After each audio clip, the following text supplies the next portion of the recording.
everyone, my name is Deanda. I am a second grade teacher in North Florida. I am in my 14th year of teaching, and my first 8 years were in public school, and the last 6 years I have been teaching at a private Christian school. So this school year, completely different for everyone who has anything to do with education, whether that is students, parents, administrators, teachers, custodians, bus drivers, lunch people, like you name it. If you have anything to do with education, your life looks a little bit different this year than it did maybe 365 days ago. Like, seriously, if you had asked anyone a year ago or had told anyone a year ago, like, hey, by the way, you just might want to start preparing yourself because next school year, you are going to be kind of homeschooling your child and working at the same time. And oh, if you're a teacher, you're going to be teaching kids online through your computer screen and also face-to-face. And you're going to have some students who come like twice a week, and then they're going to be learning online the other 3 days a week. And then you're also going to have some students who come twice a week, but not Monday, Wednesday. You're going to have some Tuesday, Thursday students who come in and then they're at home on Monday, Wednesday, Friday. So prepare yourself. Like, none of us would have believed it, right? But here we are. So this year, my school has chosen a hybrid model of teaching and learning. So that means that I have some students who are completely virtual, learning virtually at home. I have some students who are completely full-time face-to-face, and then I have some students who can choose to either come in twice a week on Mondays and Wednesdays or twice a week on Thursdays and Fridays. I think that my students are doing pretty well with adapting to the new way of learning. Closer to the beginning of the school year, we had conversations about how they felt about learning from home and not really being in the school building. And a lot of them were like, I like it.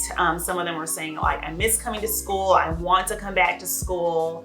And I think overall, like, they're adapting and they're doing well. As far as I can tell, there's a lot that I don't know because I don't have like eyes and ears on the students the way that I would in a normal situation. But I think sometimes we don't give our kids the credit that they actually deserve. Like, this is a major shift. And I think they're handling it really well. You know, children are very resilient and creative and innovative. And I think that our children here in America and really just across the world are phenomenal. Like, they're doing a really great job with the hand that they've been dealt. Like, these kids are rocking it out. And I think like they have made lemon pound cake out of lemons. So kudos to the children of America. I think one of my biggest challenges so far was just really figuring out how to blend teaching through a computer screen and then also teaching students who are face-to-face and giving each set of students my equal attention. Like, sometimes I'll be so focused on my computer, and I'm looking down because my computer is right here. I'll be so focused on my computer and my kids on Zoom because that's where the bulk of my students are, that I have to remind myself, like, make sure you're making eye contact with, you know, your students who are in the classroom as well. Also, not being able to teach in the way that I'm used to is a challenge. And so I really enjoy the students. I get so much energy from my students and I feed off of their energy. And usually I am not tired or like sleepy when I'm at school because the students just don't give you a chance to be sleepy or tired. And so it's like, I'm always up. There's always something going on. Someone's always sharing like some kind of story that has nothing to do with the lesson, but you know, that's just a part of teaching. And so I just feed off of that, and not having that this school year has been a challenge for me. I miss my students. I really do miss like giving them either hugs, high fives, or handshakes in the morning.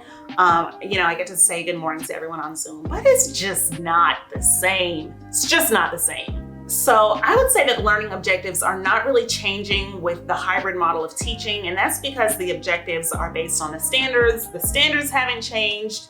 Well, Florida standards are changing from Florida standards to the best standards. That's like being rolled out over the next several years. But for the most part, the standards haven't changed. The curriculum hasn't changed. The learning objectives are the same. So I do think it's going to be important to make some pedagogical shifts this school year to best serve our students.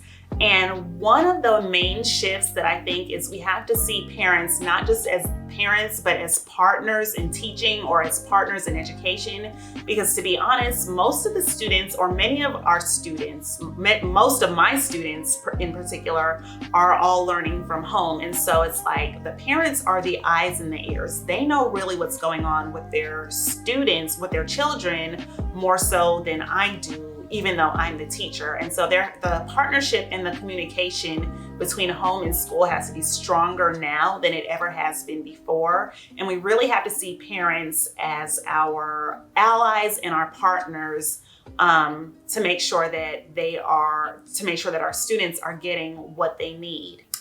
For example, I was giving my students a math pretest. I was administering a math pretest for them, and I thought that like everything was hunky-dory, everything was okay, it's all good. I explained to them like, hey, if there's something you don't know how to do, just put a little question mark by it, and then I'll know that that's something that we need to focus on. Like, don't worry if you don't know the answer. I haven't taught you guys this stuff yet. It's all good. Like, it's okay. No worries.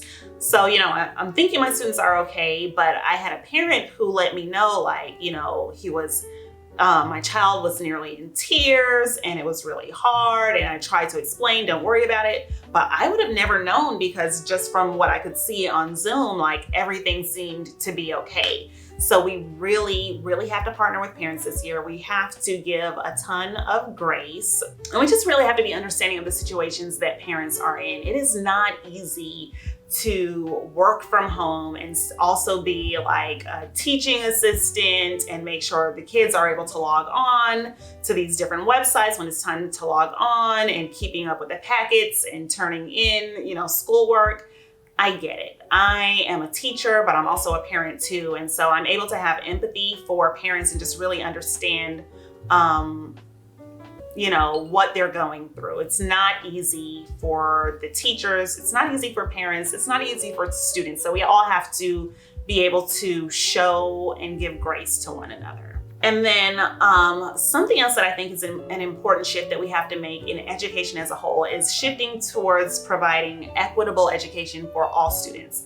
Nothing has proven the way that COVID-19 has that all students don't have equal access to the tools that are needed for learning. And I have heard for years, like, well, these parents, they can do this and that, and like, well, they at least have, like, everyone has a cell phone. But I have students who, the laptops they are using, school issued laptops, are like breaking down, and our new shipment hasn't come in yet. And so they're having a really hard time with learning right now. And so I have some students who sometimes have to join the Zoom from their cell phone, but it's really hard to log on to these curriculum-based websites and do the activities through a cell phone. Can it be done? Yes, but like imagine trying to, from a screen that's this big,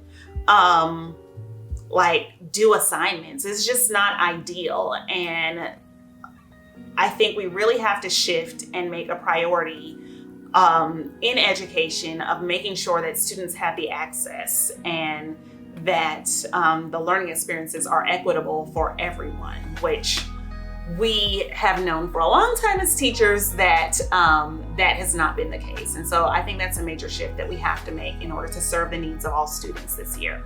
So the hybrid teaching situation, my expectations and reality, like there are definitely some gaps in there.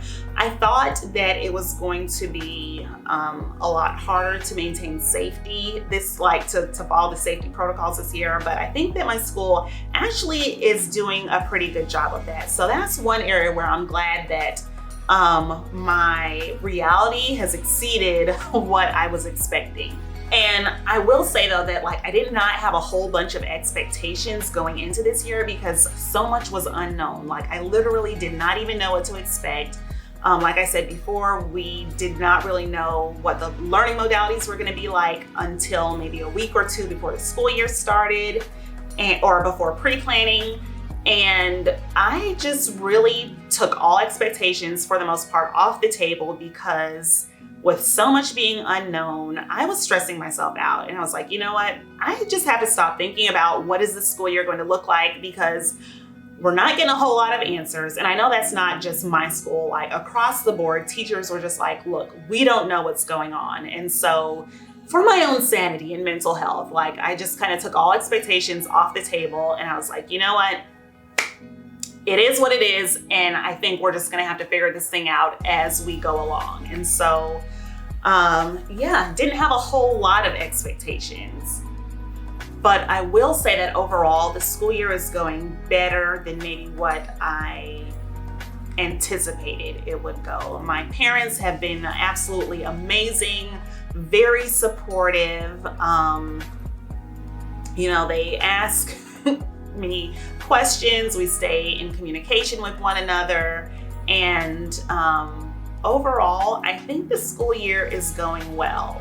It's a lot of work. It's not been easy, but you know, our students deserve the best. And as an educator and as a teacher, I'm doing my best to provide the best possible. I'm doing my best to provide a great learning experience for my students.